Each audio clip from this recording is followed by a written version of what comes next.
Welcome back, nerds and turds, to another live stream repair.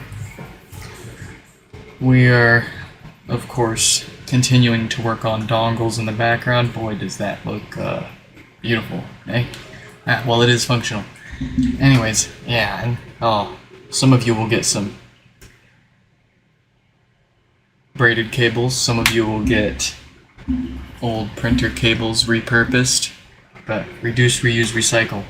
And boy, was it a good idea for me to hoard all those USB cables over these years, because now I've got a bunch of cables that I can reuse. But here's a couple of the other adapters that we're still working on here. Most of these are UART ones. They take a little bit longer and a few more parts to put together, so. And boy, is it messy here right now, I do apologize. So we're just gonna kind of pseudo clean things up here because we've got more dongles to put together later. Oh yes, and I noticed that the P75B1 probes on Amazon from the original adapter design seem to have been scooped up dry on the market, at least anywhere near me. So I adjusted the thickness of the adapter to allow the E1, B2, E1, I don't know. There's two different probes, and I've thrown up a tweaked design of the adapter to work with those other probes depending on which probe is easiest for you to get your hands on. There you go. Now you've got some more options. We also, this is really cool. Aaron, who was one of our recent repairs, I think they got their HomePod colored up blue too. I remember them making a comment about they want the same blue as this phone case, and I think we nailed it. But they sent us a challenge coin, and personally, I think these things are really cool. When I was in the military, there were a lot of, jokes going around about them, some of them inappropriate, but I personally thought that these were really cool, and this one in particular, is really cool in my opinion.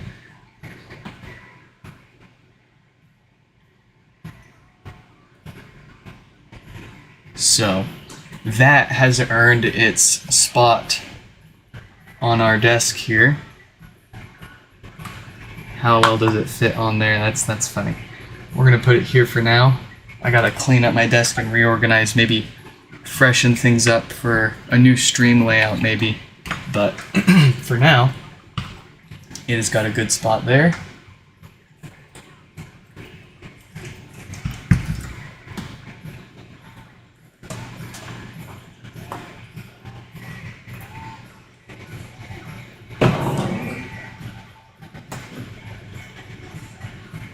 Clamp my cable for my screwdriver here so the weight of the cable isn't pulling on my screwdriver. That's and this is battery operated. It's the ES15. I don't recommend it because the first one I got was fantastic, but the ones that I got thereafter were horrendous, and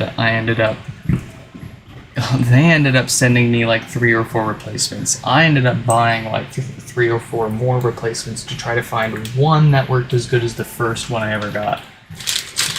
And it never happened. I ended up taking the motor out of my first one and sticking it in a brand new shell, and that seemed to work. But yeah, not good odds of getting one that'll do the job, at least as well as you see us on our stream here. So buy those at your own risk. Anyways, we have, first up, let's go ahead and shoot Ash a link to watch. They have been patiently waiting for us to test their HomePods in the background and make sure that we know what we need to fix before we do it.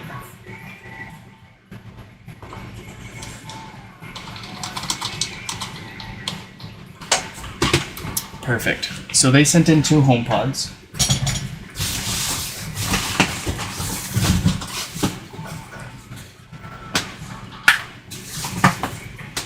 the first one here turns off after a second of turning on, and then the second one, they couldn't get it to reset or come online. That second one,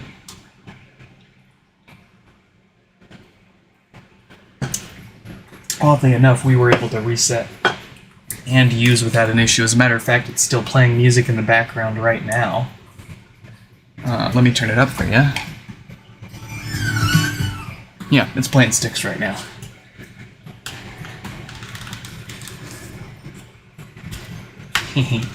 Yeah, that probably made a few people cringe.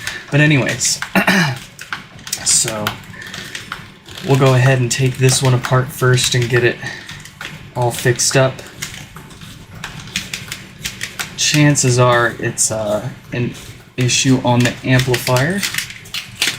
So we'll get that swapped out with another amp. Oh man, you can tell it's been really hot because that came off way too clean. I don't think the texture of the adhesive comes off that well on camera, but in person I can tell like that's the easiest, cleanest that's ever come off, for me at least.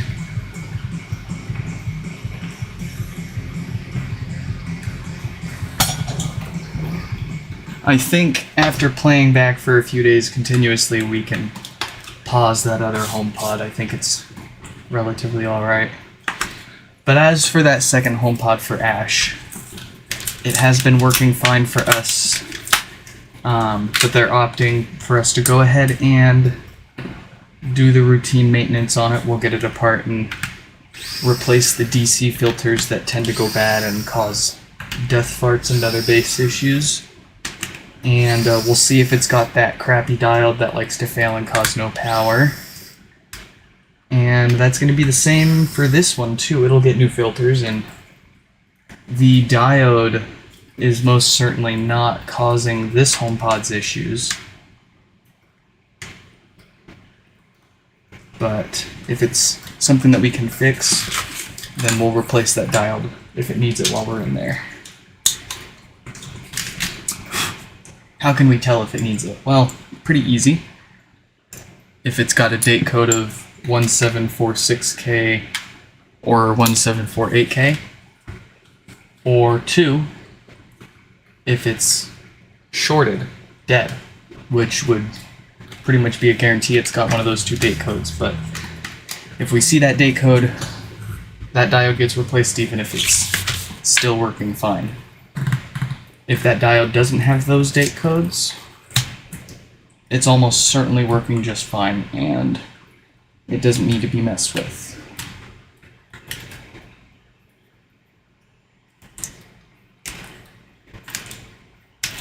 Oh, it's been a while since I've had some Blue Moon.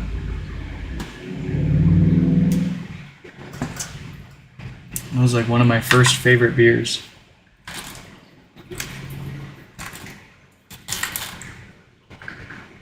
And then I tried going gluten-free to curb the autoimmune disorders for a while, so I went to Coronas and hard ciders, of course. Now I just don't really care. Seems like everything I've tried doesn't really fix anything, and I'll just have no hair for my life. That's okay. Screw it. Less maintenance. But oh, that was really easy. We don't even need to do the rest of that.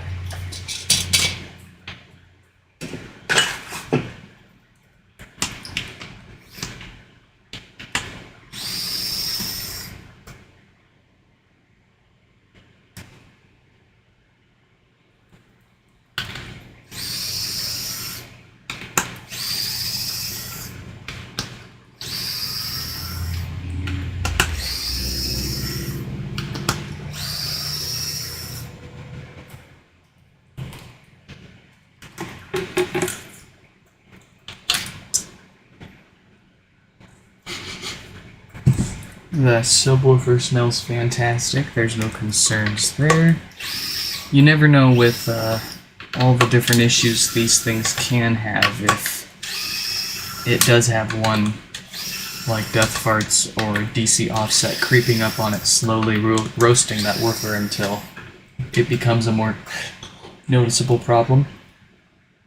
So we always give those subwoofers a quick stink check with the smeller and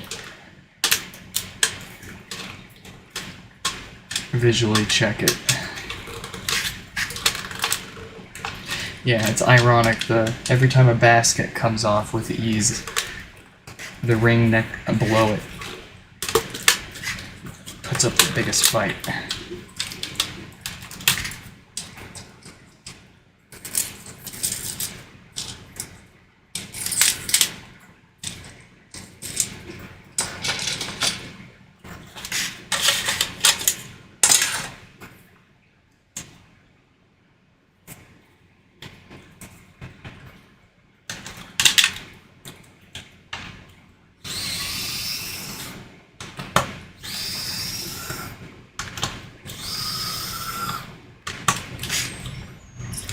Oh, I'm not playing those games today, my guy.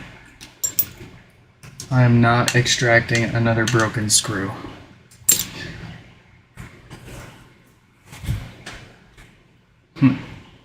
Apparently, I'm not unscrewing anything right now. Where's my screwdriver?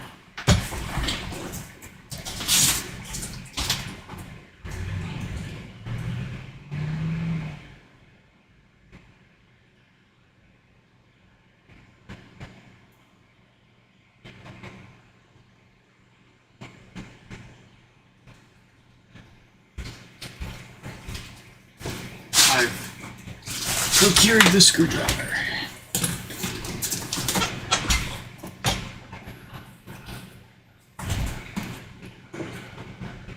So when met with great resistance on these power supply screws, you don't want to just Hulk them out. That is almost a guaranteed way to snap the head off the screw and create a lot more work for yourself. Instead, what you want to do is, like this, you want to go back and forth, you know, tighten it back up a little bit. Just keep going back and forth until it starts to bind up and go the other way. And keep doing that until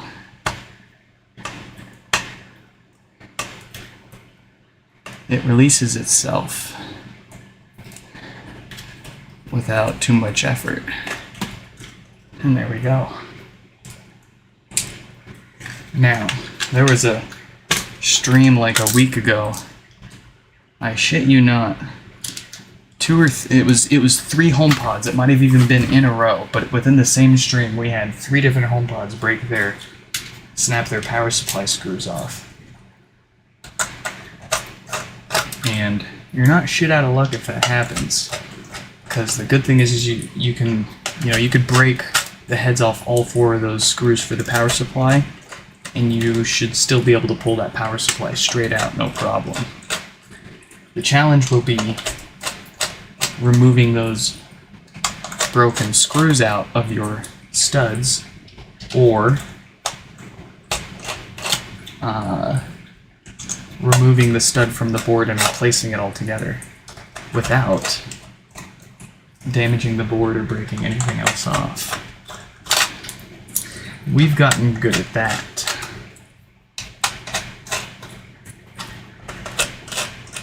And no, I do not recommend if you've only got, use all for the whole HomePod. Every single screw is pretty important. The glue, not so much.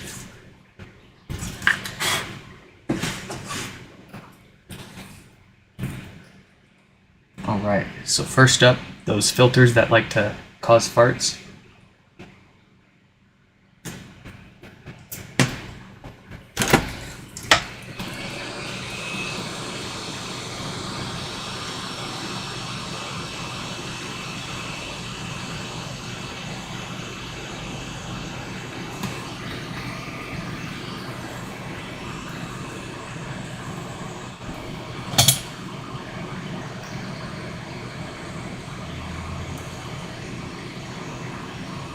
Actually, we kind of jumped right on into this, didn't we? first, we must determine the source of their failure. And I believe, let's go ahead and just replace that Schottky diode. It is a 46K, and from what I've seen, every time these fail, they either fail or they don't. They don't intermittently work like this. But we'll go ahead and experiment a little bit here.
So let's see if that changes anything. I highly doubt it. If not, then we'll start swapping some parts around and see if we can't get this behavior to change.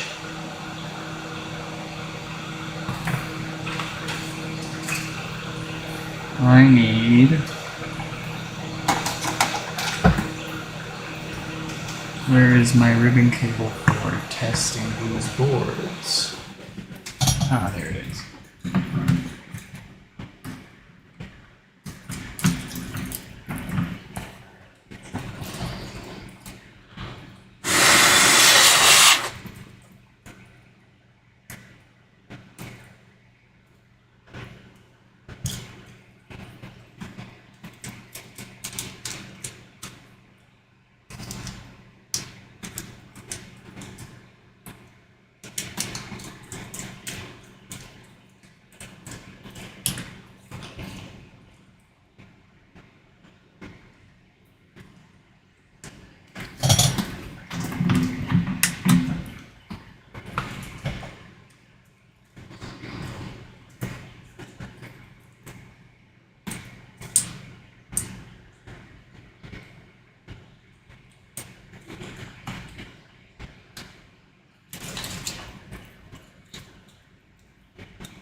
Alright, here we go.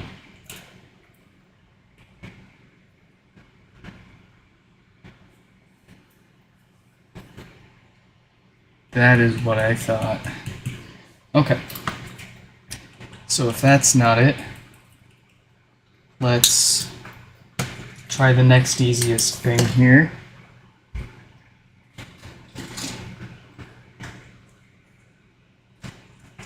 And another logic board.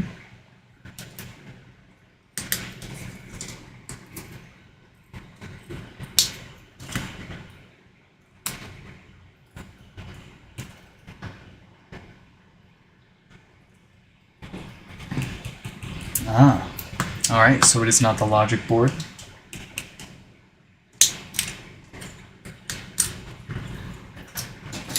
Let's try a different display.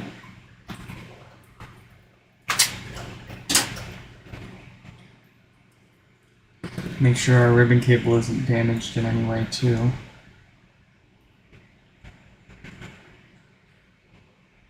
That all looks good.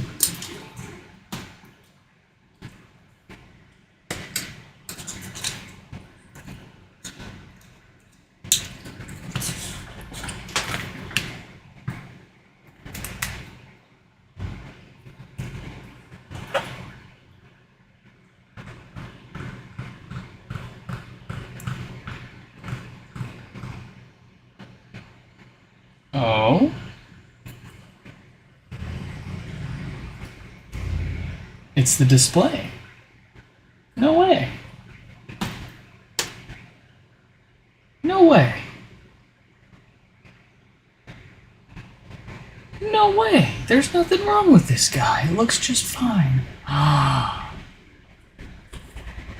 Oh no, yeah, no, there's nothing wrong with this. I can't see anything wrong with it. What the heck? What's the deal, my guy? Do you just want to try again, my guy? Oh, you know, this would make sense because Ash was saying, I believe, that it was somewhat working. The display would just kind of stop working, yeah? Let's see. Oh, there it goes. Alright. Well, that makes me happy because, yeah, we have to replace this whole display, but we don't have to replace that amplifier. Oh man, and I made that comment about how nice the adhesive came off too.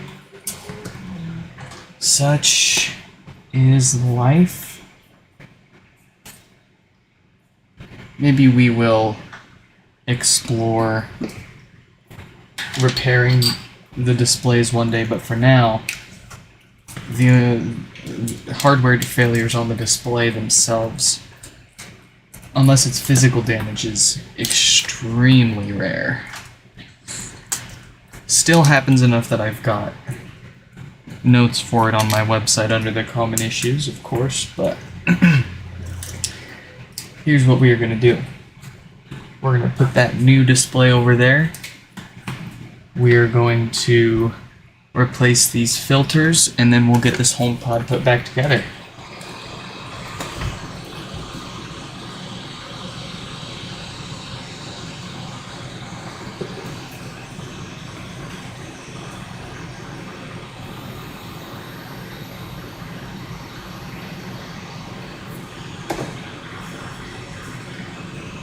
Replacing that Schottky diode before we did that testing was not in vain, because it was dated 46K. So even though it was working fine now, inevitably it would have failed and needed to come back to us. So it's good that we got that replaced either way, but I knew it wasn't gonna fix that. Figured it might as well try, since we're gonna need to do it anyways. But I was not expecting it to be the display this time.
Alright.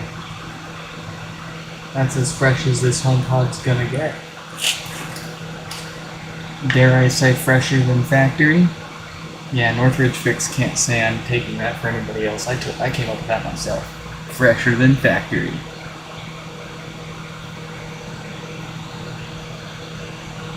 Doesn't quite roll off the tongue the same way as what he says. What was it? Yeah, just better than factory? Yeah. That's cool. That's a shirt I'd buy.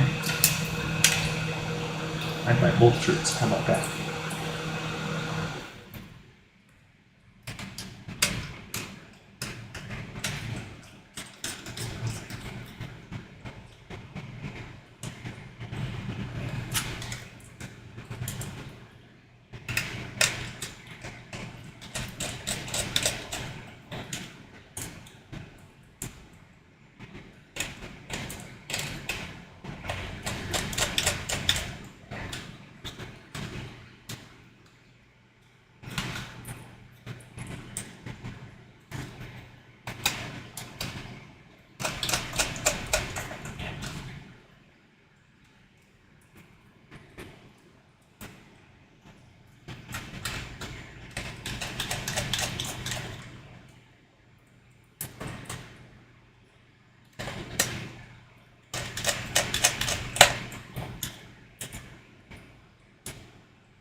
I just had a thought pop through my mind. I was perusing the internet, researching my competitors, which is wild because when we started this more than 2 years ago, that's part of the reason why we started HomePod Repairs was there was no one out there offering repairs for these, let alone sharing info on how to fix them, let alone knowledge of even how to fix most of these issues. But yeah, anyways, I was researching, seeing how other people are approaching it, seeing if there's anything I can improve on, and there's a piece of info I found a little odd, which was the grommets on the subwoofer go bad and need to be replaced routinely. something like that. It was either that and or the foam underneath. And that got me thinking of replacing the foam with just a solid rubber entirely. That would be, like, I'm thinking people that want their HomePod restored and repaired to factory that, don't care for any foo-foo extras. That'll be the normal, repair, and then there are people out there that are willing to pay a couple extra dollars for some extra fancy modifications, even if it's a different gasket material and stuff like that. Like a Pro Pod. It wouldn't really sound any different, but in theory it would last longer. That said, they cited that as a source of many issues with HomePods, and I can't say I agree. Out of all the HomePods we've ever had come in, none of them have ever had issues because of the foam gaskets or the rubber gaskets or any of that. The only time they've had issues with sealing was when, or remaining airtight was when they had some serious physical damage, causing the subwoofer to bend and or other parts of the HomePod to just straight up crack or break. So I think it's a nice touch that kind of sets them apart from us, because we're just going to stick with the original parts. They seem to be, for the with the exceptions, the most of the parts they use are higher quality than probably a lot of what you could probably replace them with. But it got me curious, what exactly are they using? Ooh, and then I saw somebody on eBay offering HomePod repair services too. I tried that for a while, listing repairs on eBay, but it's just not conducive to how I like to run the business, and the fees are silly. You have to take a cut, or you have to charge more than you would if they just came to you directly.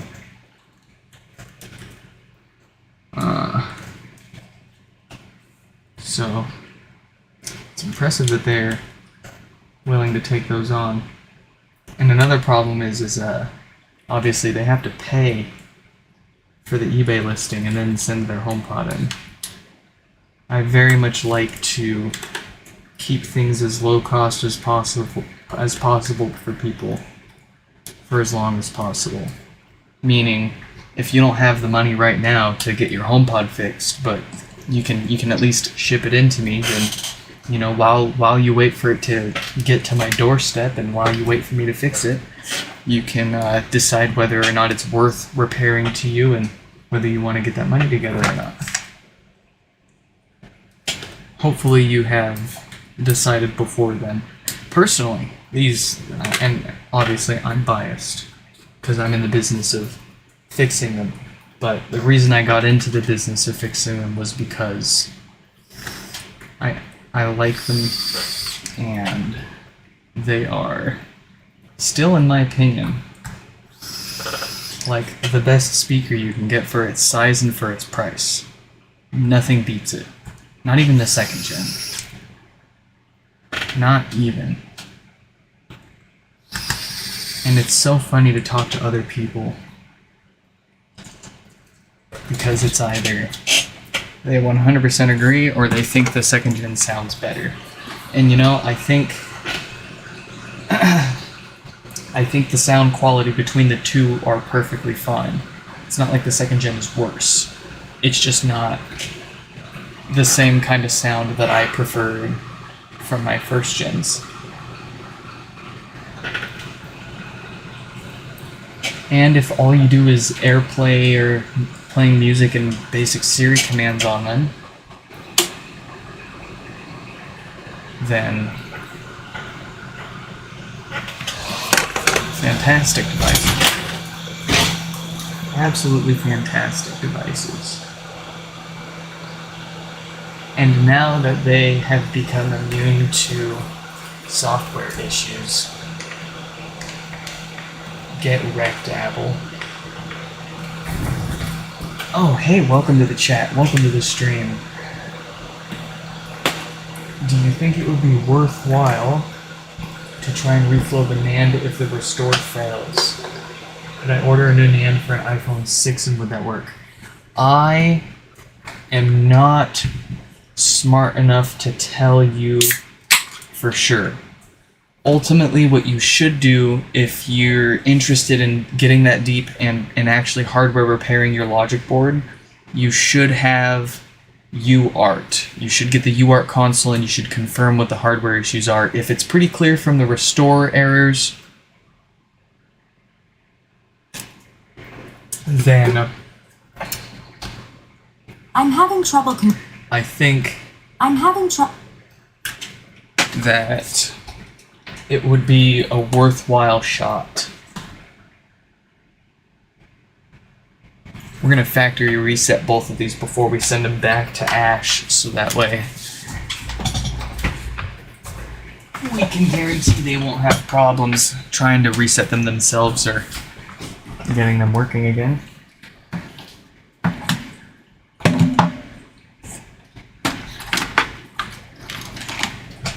Here is their second one.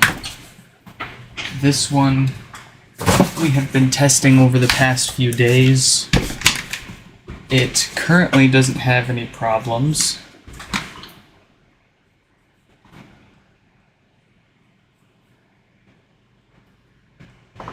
But they are asking to, since we've got both of their HomePods, we'll go ahead and do the maintenance on this one. We'll replace the usual common failure items, those DC ceramic capacitor filters, and the Schottky diode, if it's got that date code on it.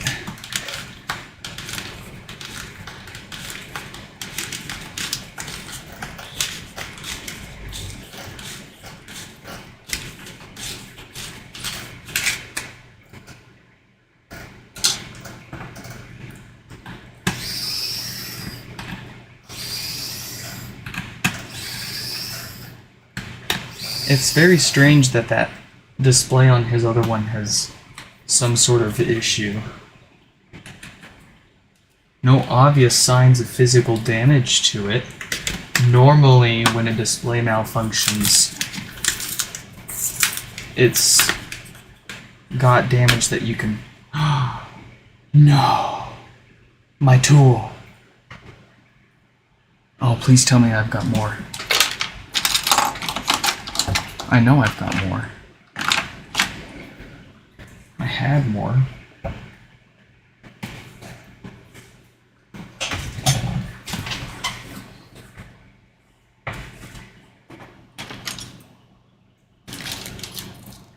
Oh, sounds like the latest batch of HomePod adapters just finished 3D printing.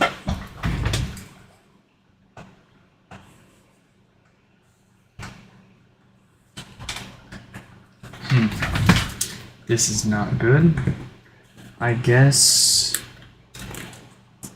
we should be able to use this. Yeah. We'll see how that works for the rest of the stream.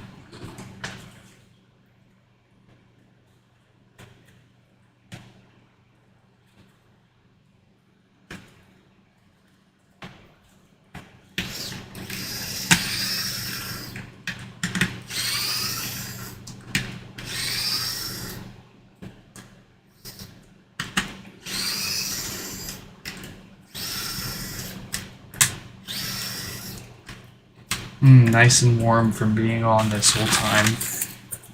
Softens up the adhesive and makes it real easy to work on.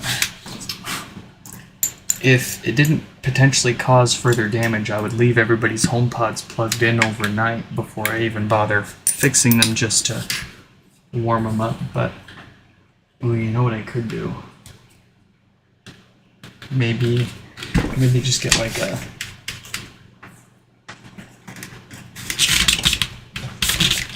little heater.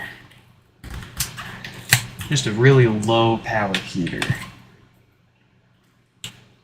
to sit the HomePods to be fixed underneath while they're waiting to get taken apart to make that easier.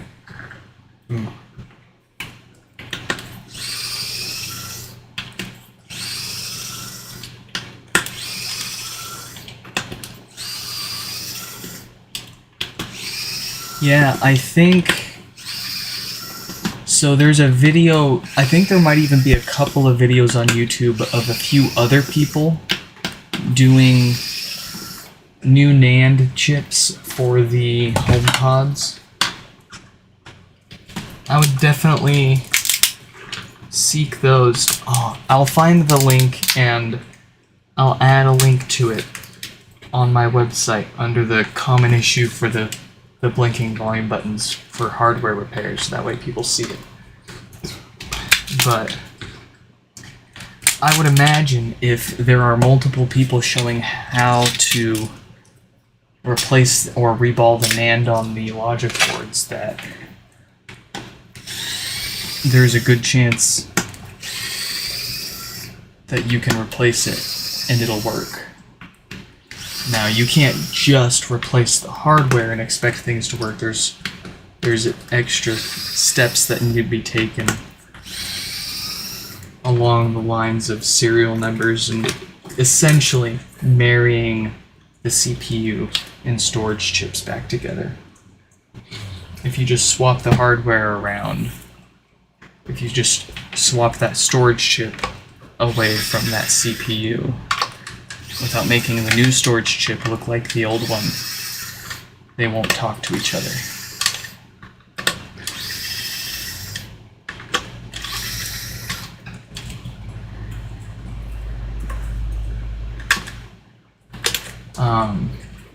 It would be ideal if you had a tool, a jig, that allowed you to read the data and or test the NAND module so that you could confirm whether or not it's the NAND module that's failed or the BGA. And then, obviously if it's just the BGA, you can reball it. If the NAND fails to test properly, then the chip itself needs to be replaced. Unfortunately, it's not very easy to tell, if even possible, as far as I'm aware, from the logs, be it UART or normal restore logs over USB. I don't think it's possible to tell if it's a module failure or a BGA failure, because either one of those hardware failures can appear to be the same thing. So, if a NAND module died, it's effectively going to be the same thing as if some of the connections to the chip have gone bad. That's not 100% true, but it gets the idea across for people that don't really know what I'm talking about. I hope.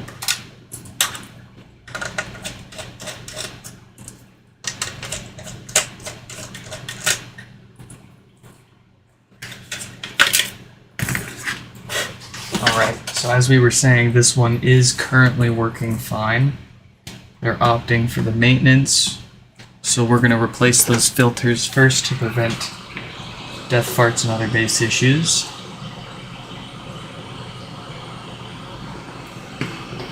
And then we'll see what date code is on that diode and if it's worth replacing.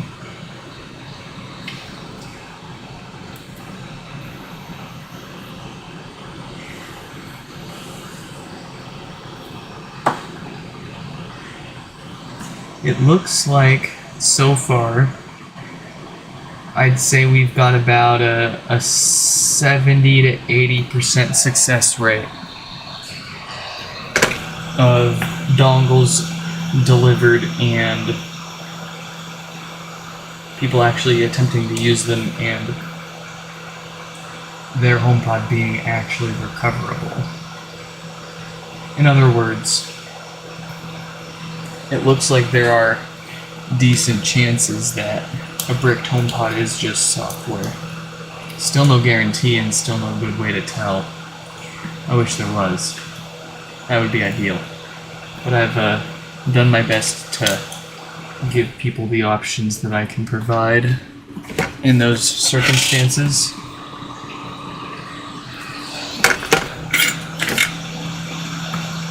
Obviously, I can't refund everybody that buys a dongle and ends up having hardware issues. But we can do things in a way that won't make us homeless and won't leave people $20 broker with a broken HomePod still. I mean, if you're international, it stings extra hard because international folks, obviously, they usually pay a lot more in shipping, and it becomes way less feasible for my alternatives to be feasible for them.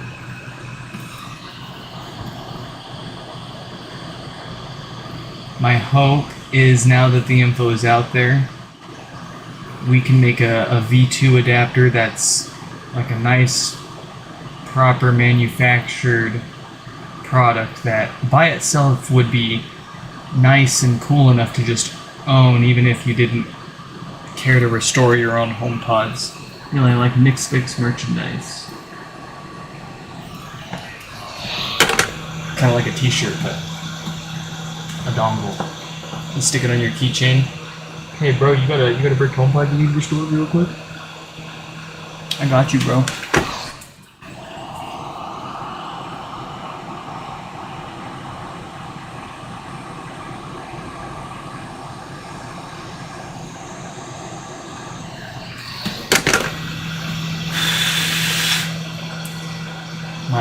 My OCD won't allow those capacitors to be any way crooked whatsoever.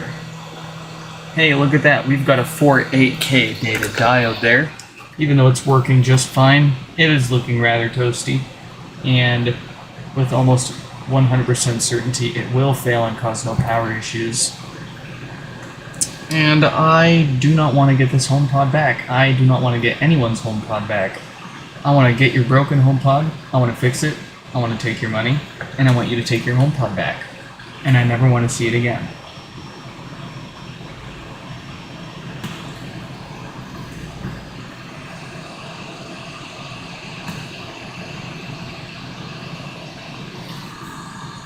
That's nothing against you or your HomePods.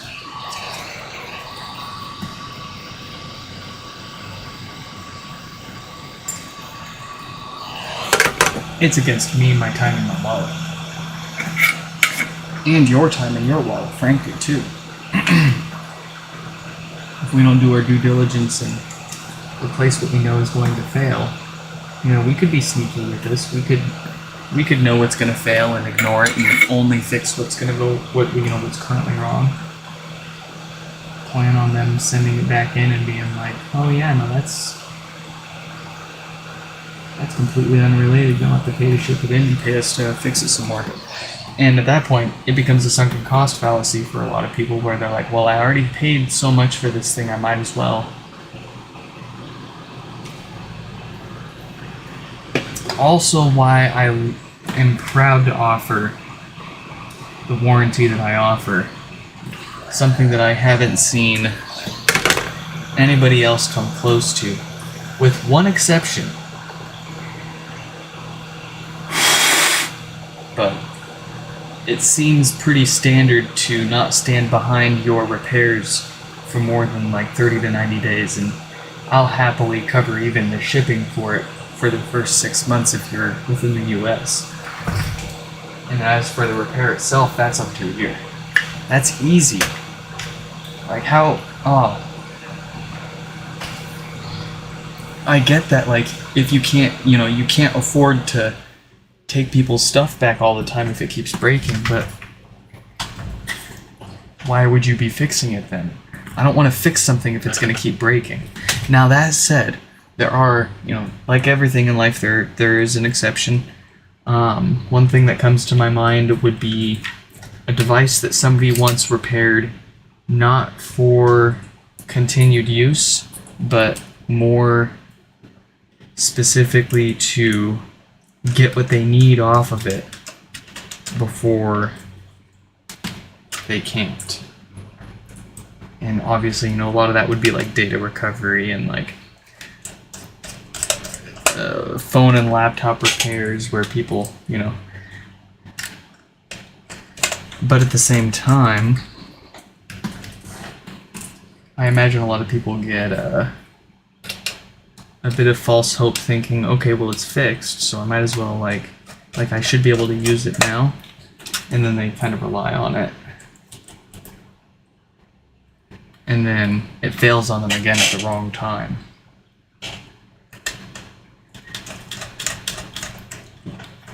We have found ourselves quite the perfect environment because HomePods don't really store and can't really store anything that people would want to or be able to recover from them. Anything on the HomePod would have been from your phone, and it's basically just Wi-Fi passwords and some account data.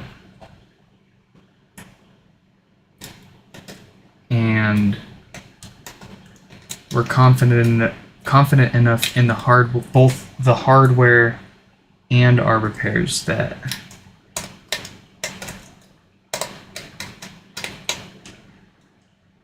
it's worthwhile to do this and keep using it, because god damn, it's a good speaker. Every time I go to use these things, I'm like, oh man, good stuff.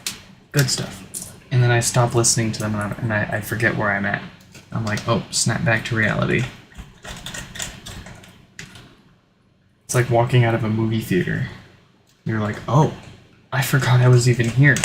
And it's 11 o'clock at night now. I have school tomorrow.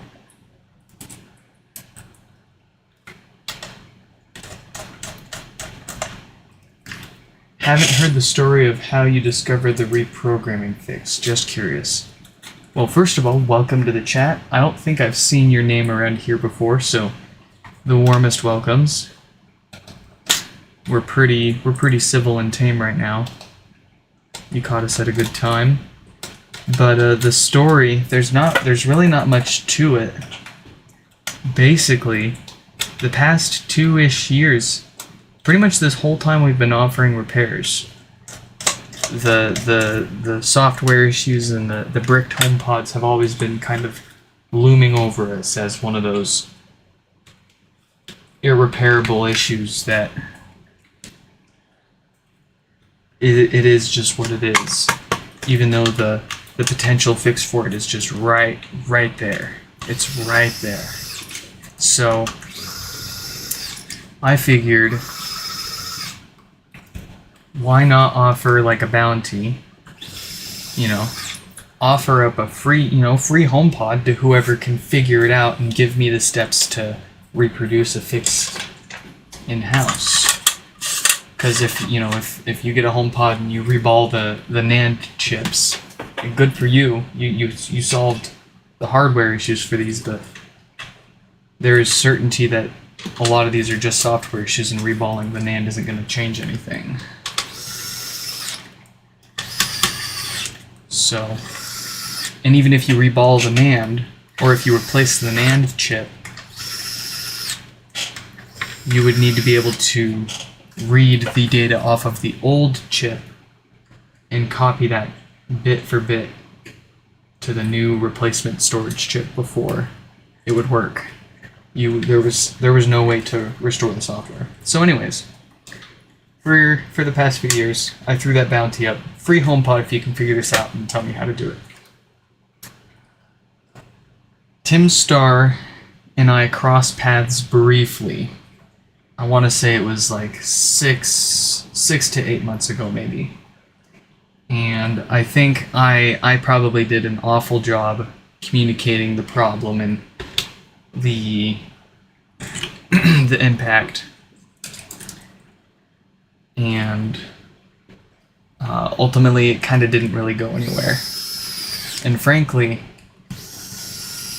I am not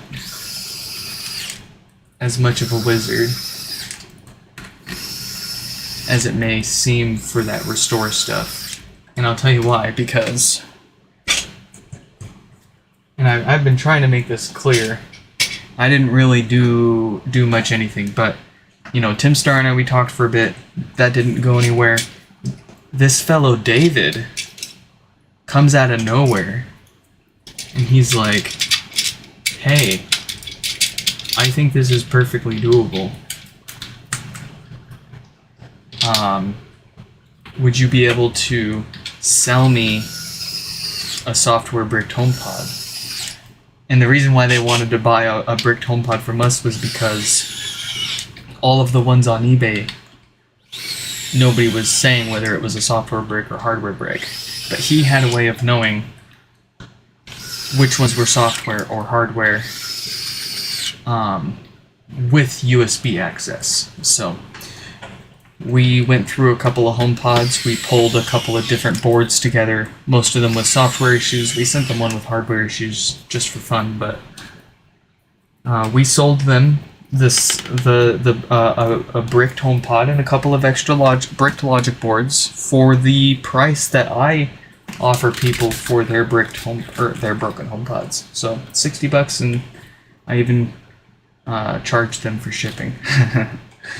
So, you know, if they don't figure it out, it's no loss to me, and they, you know, they've got a bricked HomePod that they can maybe figure it out one day. But they figured it out. Sure as shit, they ended up getting in touch with Tim Starr, David, and they went back and forth, and they eventually came up with the process of creating a restorable IPSW firmware file for these HomePods by essentially merging the full Apple TV firmware and the over-the-air HomePod firmware. And the reason why we have to do that is, obviously, as it's been said and what's been stopping us this whole time, the only thing that was publicly available for download that was known for the HomePods were over-the-air updates. And over-the-air updates are not restorable firmware files. So there was not much good that anybody could do with those alone. But you combine that with the the right hardware version of Apple TV firmware, because not all Apple TVs are the same, but there was an Apple TV that is identical to the HomePod hardware. Well, similar enough. And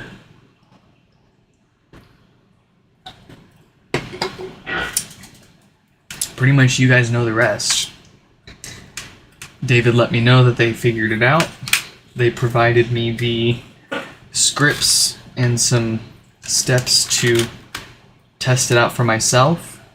And what we wanted to do was basically confirm that this was something that more, you know, that would work for more than just literally David's HomePod there. So I had like 30 or 40 bricked boards, something like that at least. I went through them one by one. Surprisingly, they only needed to make a very few handful of fixes to their scripts that built the IPSW, and then the process of restoring the firmware. But that was pretty much it. They reused a lot of stuff that was already out there. It just had to be tweaked and modified a little bit for the HomePod specifically. They gave it to me, I tested it out, and they made a few changes before we broke the news. Yeah, that was a bit more elaborate than you were probably expecting, but that's how it went down.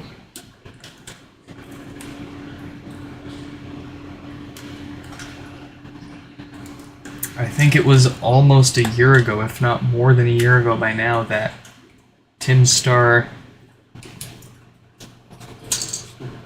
originally designed this variant of the base version of this adapter plate here. And it's kind of crazy that it just kind of hung out there. Just kind of sat there waiting for somebody to take advantage of it.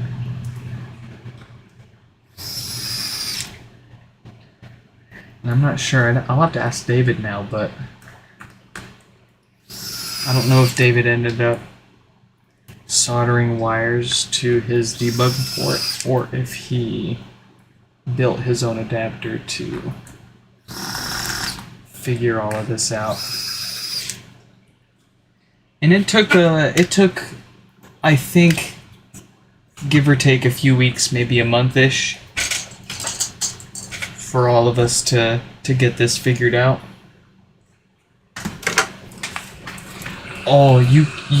There was a good maybe couple of days where we all knew that this was gonna work, but we were sitting tight.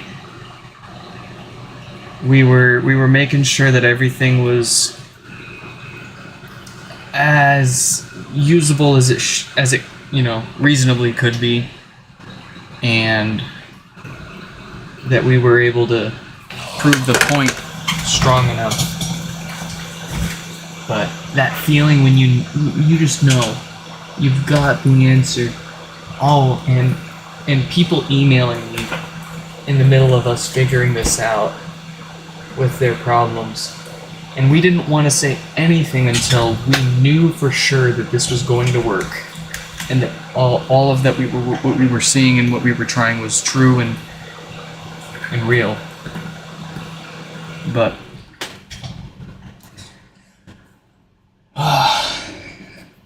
I wanted to tell people so bad so much sooner, and we just had to make sure. We needed to know.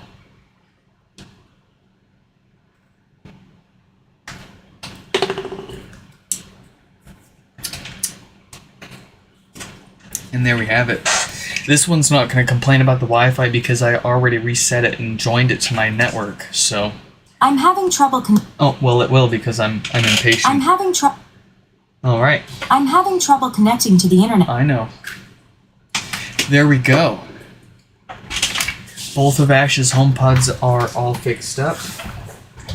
We will, of course, make sure that those are running nice and solid overnight before we call them good. For sure. But that leaves us next with...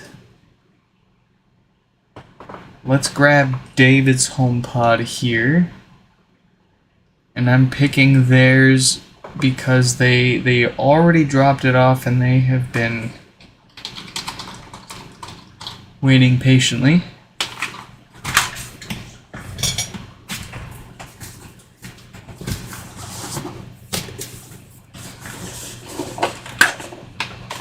Ooh, that subwoofer smells stinky. This one isn't no power. I remember talking to him about this now. This one's got bass issues. That's those filters that we replace all the time going bad. And, well, this is unfortunately what can happen Yeah, that bass is nowhere near as loud as it should be. And then when we unplug it from power, that's a fairly loud thump there. So I'm gonna shoot David a link to watch this go down, and we will get this fixed up.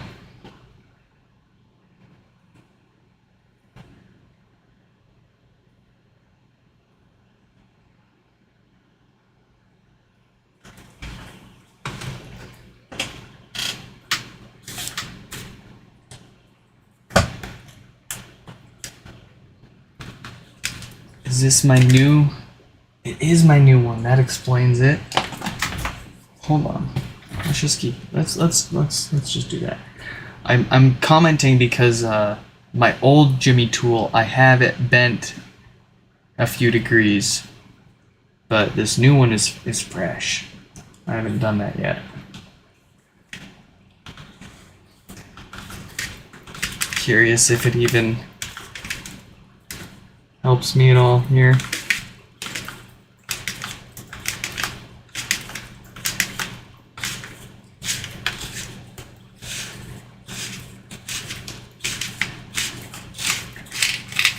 No, it does not.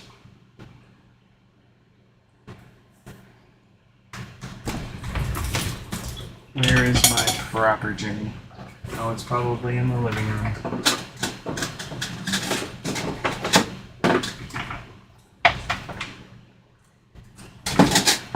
That is all right.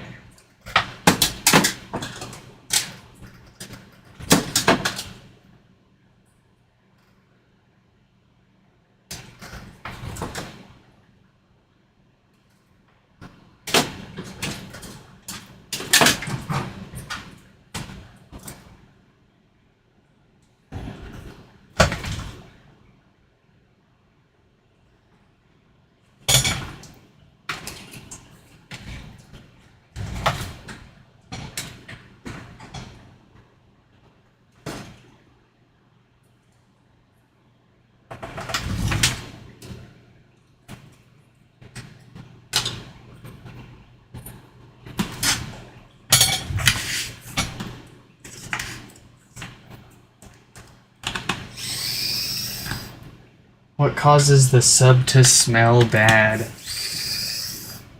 That is a great question. So, the sub smells bad because it got too hot and the copper wires that are wrapped around the voice coil to make up the voice coil.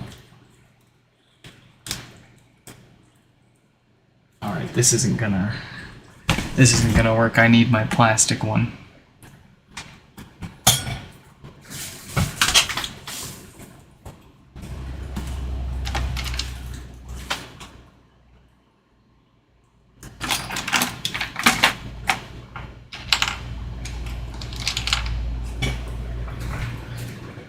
Will this at least let us... Nah, this ain't gonna do it. Oh, do I need to buy more of those? I'm so boned if I need to... I know I thought I bought a bunch of them.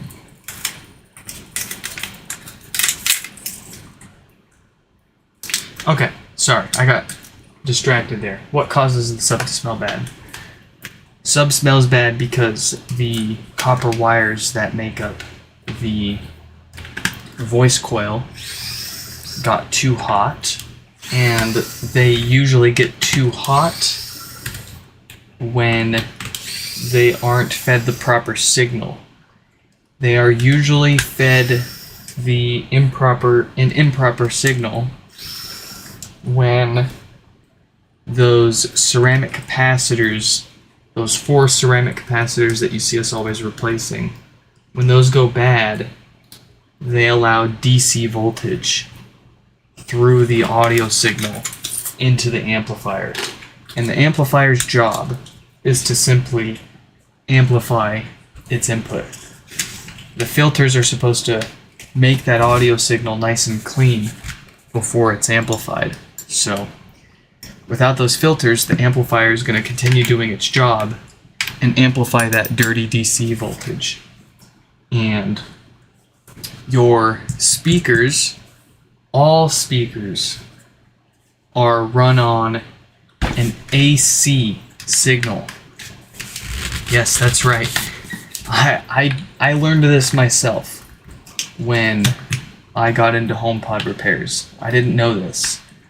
By my intuition, all speakers, they've got a positive and negative connection, right? So you'd think, well, if it's got a positive and negative, then it's DC, right? Wrong. Analog audio is an AC signal, an alternating current. And that is because, so imagine this is 0, and we're looking at a graph of a waveform of an audio signal. So this is 0, let's say this is 1 volt, and this is minus 1 volt. With an AC audio signal, when you've got a peak here, you're going to have an equal valley down here before it returns to middle. And how that looks on your subwoofer, if we grab a broken one here to mess around with, if we visualize that with our subwoofer, we've got our woofer here, and then we've also got our graph here where 0 volts is. As that AC signal passes through, it's going to move the woofer in, and then it's going to move it out, and then it's going to return to center. With a DC voltage, what it's going to do, instead of move one way, move the other way, and return to center, is it's going to move one direction, and then it's going to stay there. Now that's going to cause a lot of problems. First of all, now your amplifier is constantly working to make your subwoofer sit there like this instead of its natural neutral position. Second of all, now that your subwoofer is working extra hard and not moving, it's warming up and it's not able to cool itself because the subwoofer is designed to passively cool itself as it moves around. And that's possible with AC voltage as it fluctuates, but with that DC voltage, it's constant and it holds it in a spot. So that'll cause it to overheat, it'll burn, and then it'll get super smelly. If you're unlucky, that's what happens to your subwoofer when these capacitors go bad and you put it off for too long. Sometimes the amplifier can detect that these filters are going bad. It can detect that there's too much of that DC voltage, and that's what those death farts are. I don't know if this is working, but if it is, somebody in the chat, please tell me. This is what a death fart sounds like. So if you hear that sound, that is essentially the amplifier itself panicking and forcing a restart or a reboot. It's basically telling you there's something extremely wrong and I need to tap out before additional before damage is caused.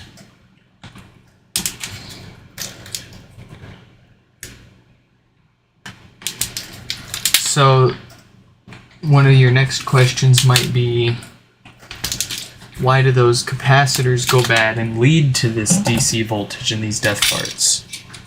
And I don't have the best answer for you on that.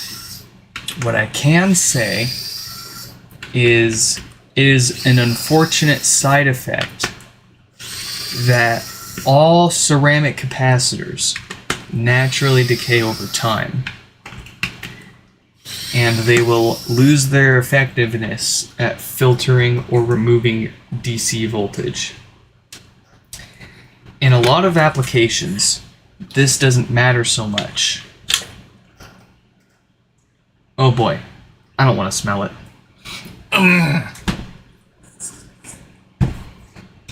Why did I smell it?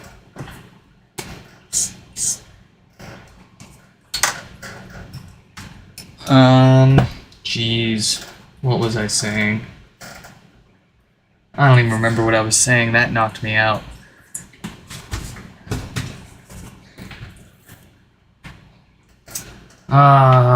Where were we? Well, I don't remember. If anybody cared for me to continue that rambling, then remind me where we were. But anyways, let's get this taken apart the rest of the way. We're going to get to that amplifier and replace those capacitors.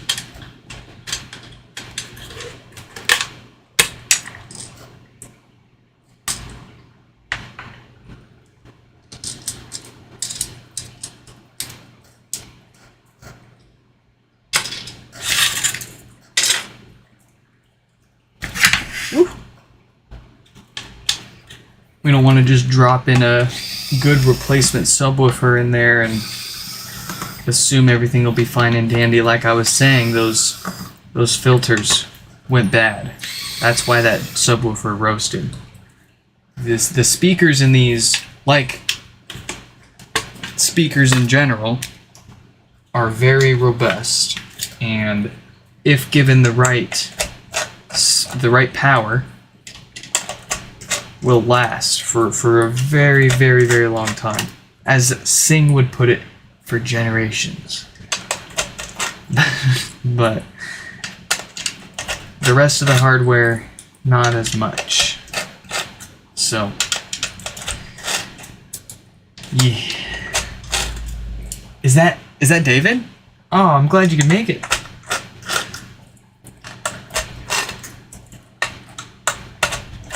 I wanted to get to this sooner, but we, change of plans and everything. But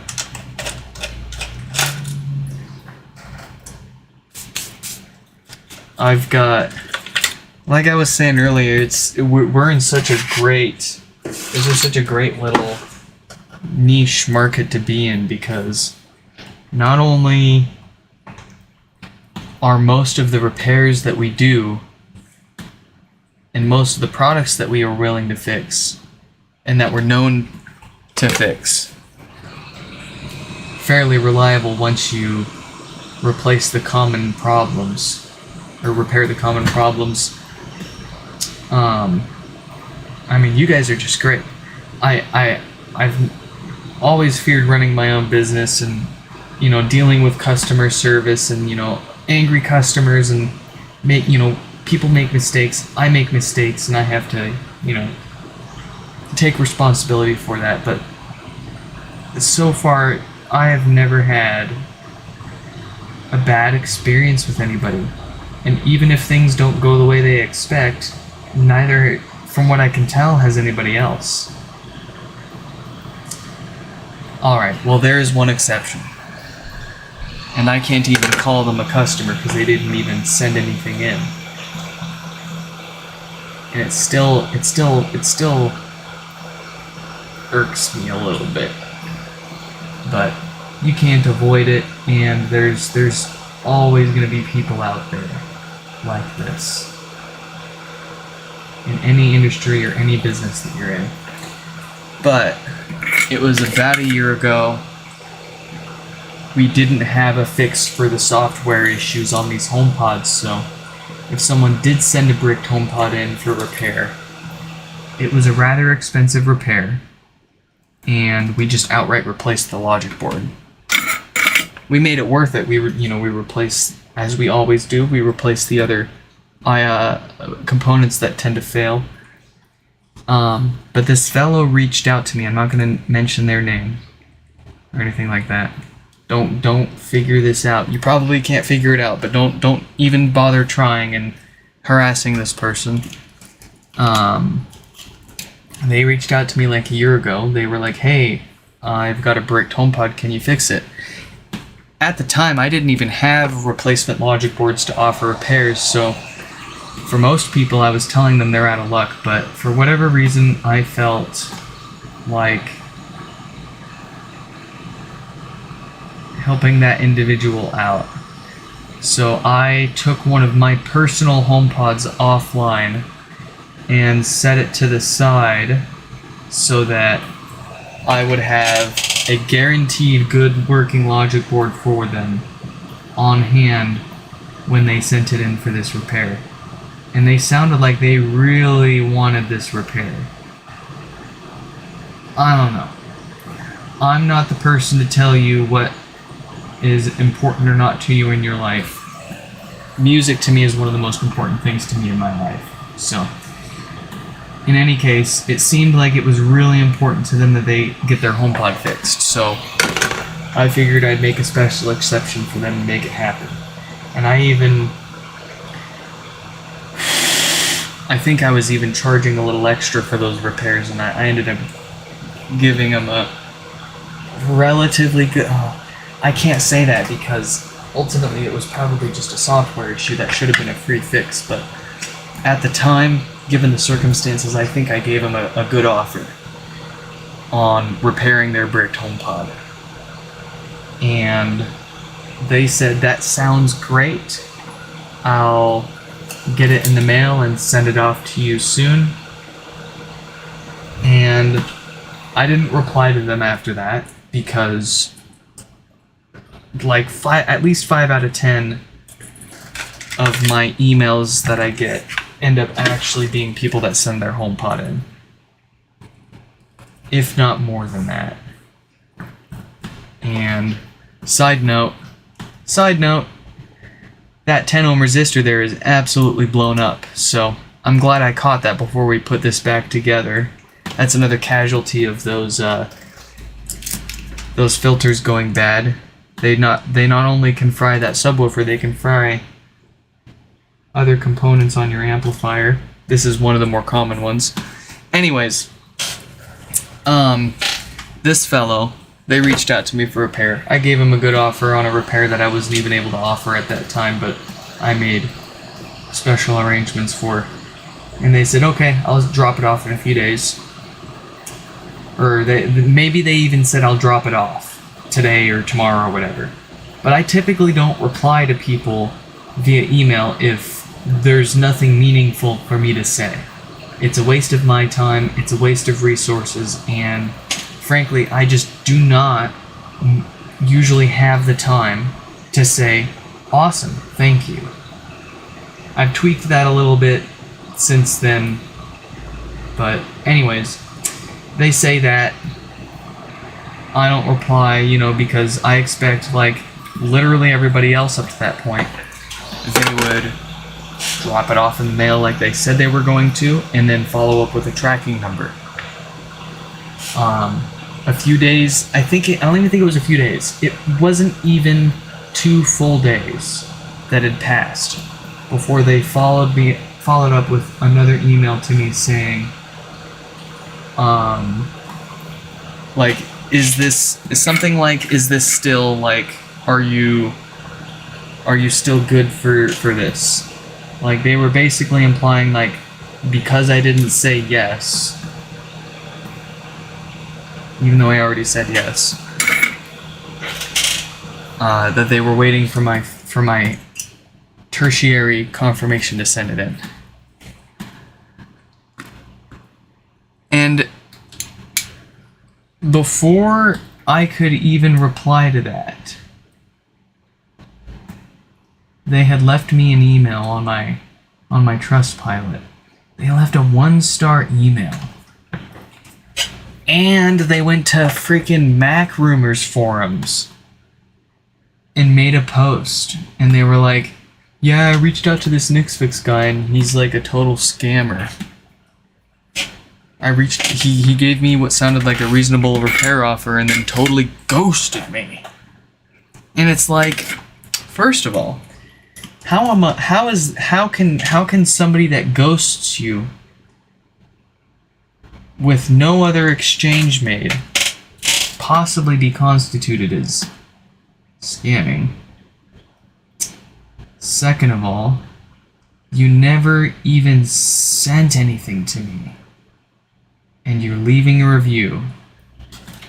Third of all, you did not even give me a reasonable amount of time to reply to you. They never sent the HomePod in. I asked them to, revise their review, and I'm more than happy to repair their HomePod for the price that I quoted them for anytime they send it in. And they said, I'll take you up on that, and I'll revise my review, and I will email you back when I send that HomePod out. And they never sent the HomePod out. The review is still like a 2 or 3 star review or something like that, I think. It was the only non-perfect review I got, really. And it still stuck with me, even though as hard as I can think about it, I didn't do anything wrong.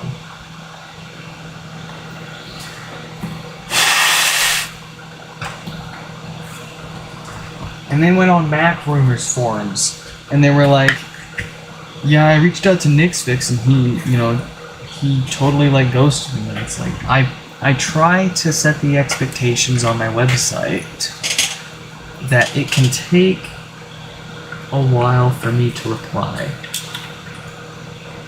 There are a lot of reasons why it can take me a while to reply. In addition to me just not replying. I might not have even gotten your email. I might have seen your email and started replying to it and then gotten distracted or pulled into something else before finishing and hitting send, which would have marked your email as read, but at that point, I'll go back to my mails later to catch back up, and it's forgotten by then. Or, that's usually it.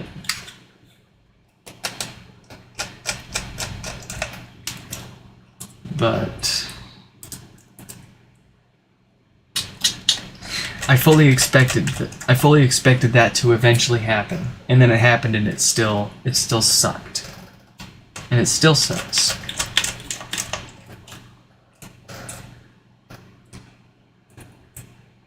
But I'm leaving it there. I'm not complaining to Trustpilot to get them to remove it. I asked them to revise their review, the fellow that left it, but they still felt that my original offer and services were not adequate and were instead worth leaving a less than perfect review for a business you didn't even patronize. To be fair, I have left a number of reviews in my lifetime at businesses that I did not patronize. It was usually a result of them refusing service to me for one reason or another, which, depending on how you look at it, is the same scenario that this fellow ran into. If you perceive me needing more than 24 hours to reply to your emails every time you reply to me, what blows my mind too is I told them, I was like, every time you reply, it bumps you to the top of my email list, and I reply to emails in order that they're received. But when you reply multiple times to an email thread, it moves you back to the most recent, and I go from oldest to most recent. It makes sense. Whoever reached out first should get responded to before the person that just reached out to me 2 minutes ago, right? Right? That's how the world turns. First come, first serve. Especially if I've already responded to your initial inquiry and confirmed that you were good to send it in for repair. And then you turn around and freak out because I don't double confirm.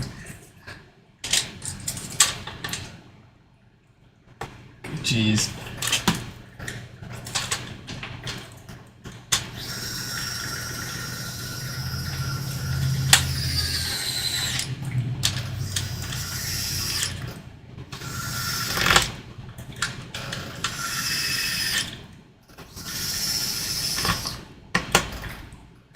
I don't think I've talked about that since it happened.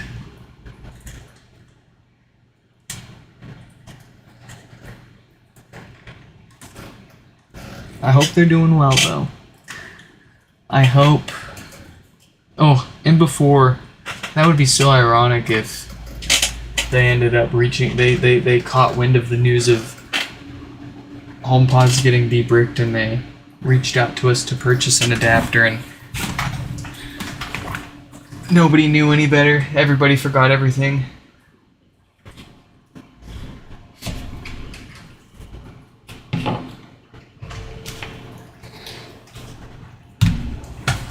I need to procure another subwoofer for David here.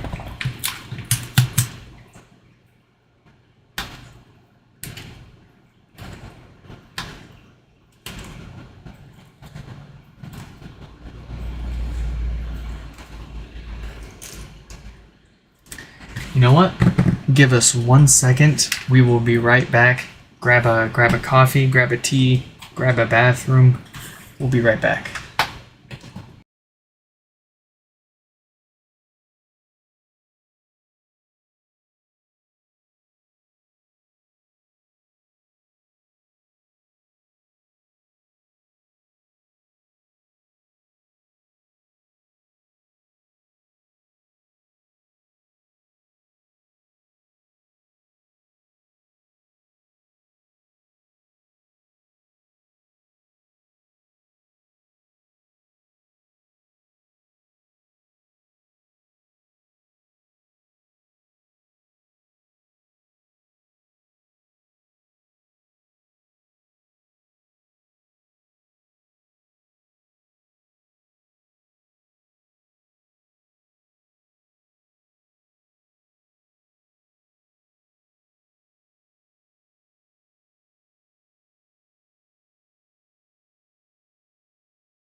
Okay. So, we are back, and it looks like we are about out of time, actually. I wanted to knock out as many of these as I could before the kid woke up from their nap, and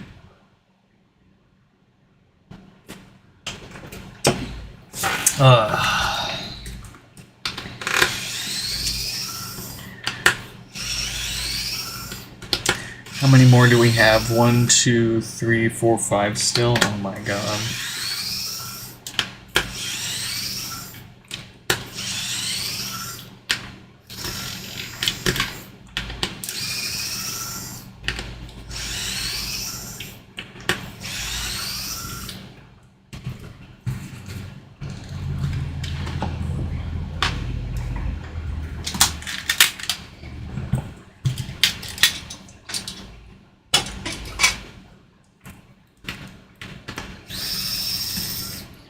I should have mentioned that I haven't touched this HomePod since OS. The YouTube has an emoji selector that in my chat box that conveniently covers the version numbers of the OS that you're mentioning there. I can't see what that says. Does that say...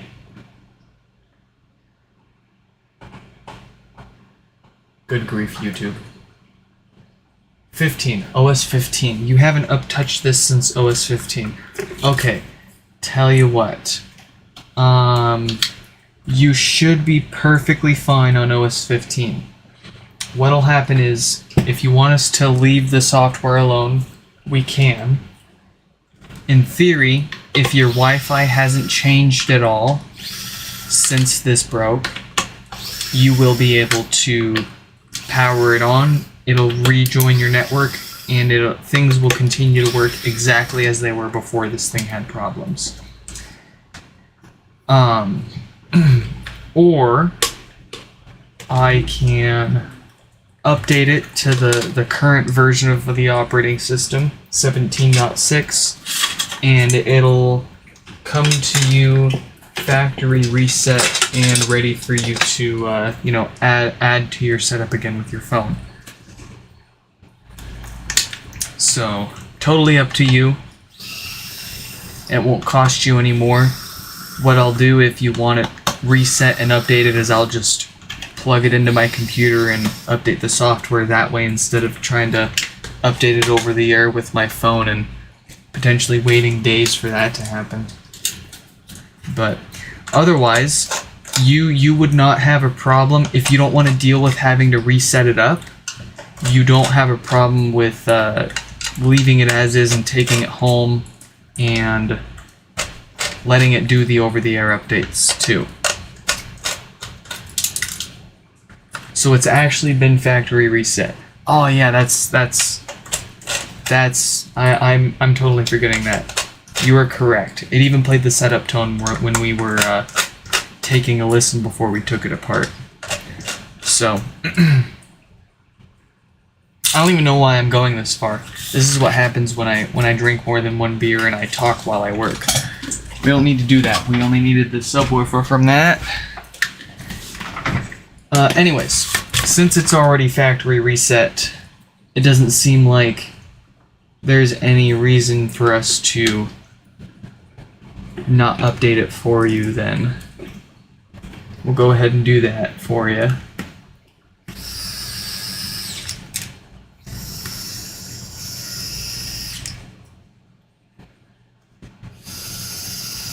Unless there's any reason that you want to keep it on 15 in particular.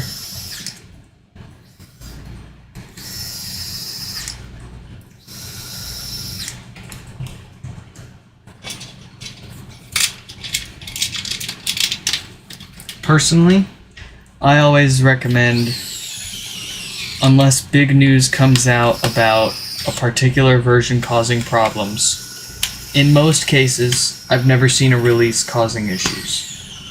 You're good to stay on the, stay up to date.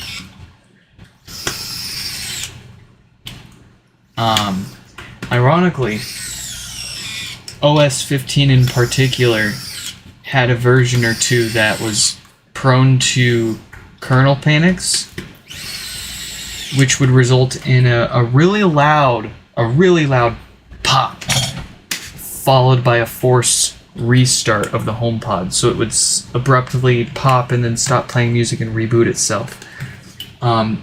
Distinctly different from death farts, which would make a particular, electronic farting sound before crashing and restarting.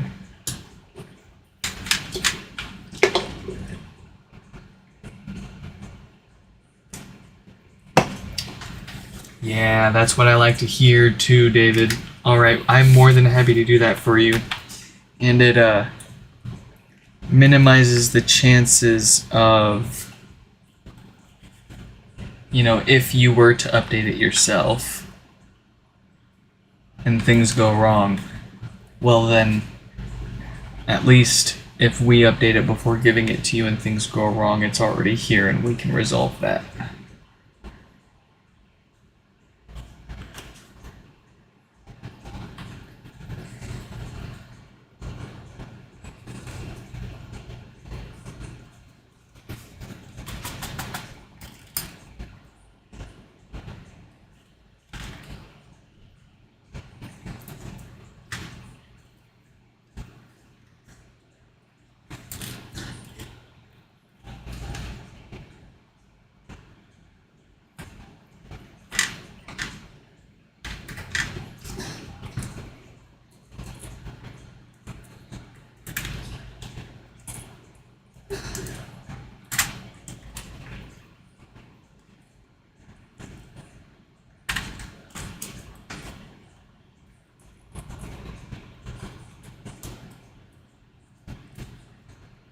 You just gotta restore?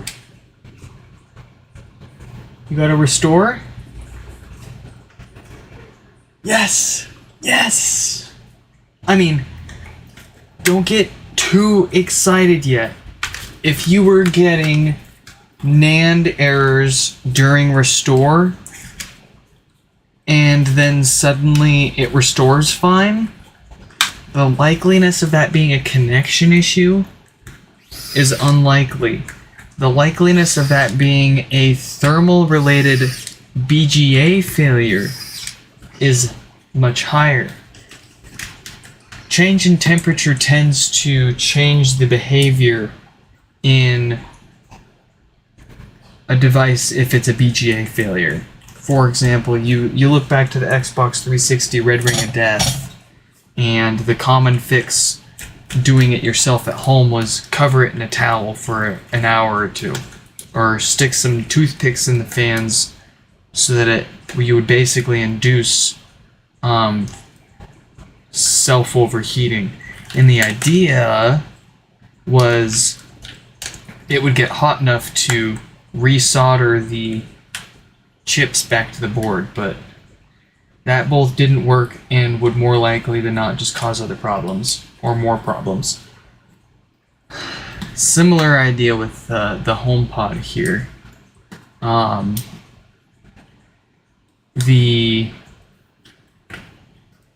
You having left it on and trying so many times may have potentially warmed it up enough to temporarily make a good enough contact to the storage chip itself, not between your computer and the HomePod, but your HomePod to its own storage chip.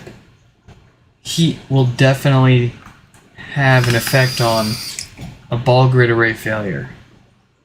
So, I don't want to be the party pooper, but don't get too excited if this was a restore failure that specifically complained about NAND and then restored fine when you retry it again or a few more times. That said, don't let me poop on your perfectly poppin' HomePod if it's restored after all those problems and continues to work fine. That is absolutely excellent.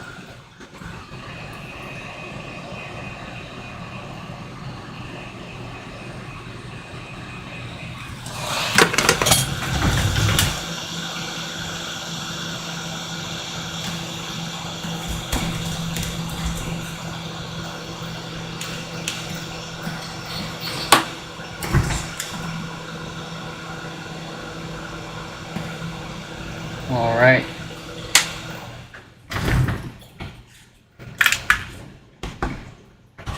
Folks, that is all that we've got the time to fix here and now.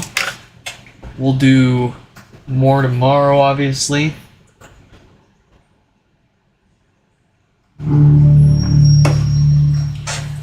Ooh, good question. Is there a common cause for the firmware failure? I do list a few ideas on my website, nixfix.com. Go to common issues, click on blinking volume buttons. I list all of my ideas there as to what causes it. But at the end of the day, nobody really knows for certain. I imagine an interrupted update, or just in general the software having a problem and putting itself into an irrecoverable state. They didn't really build a self-recovery into these. So if it gets to the point where it can't boot up normally, it typically doesn't have a way to repair itself. And that is a huge oversight. Well, whether you call it an oversight or whether you call it intentional decisions, I don't know. But in any case, we've got what we can fixed up for here and now, and we've got to dip so that we can take care of some other business.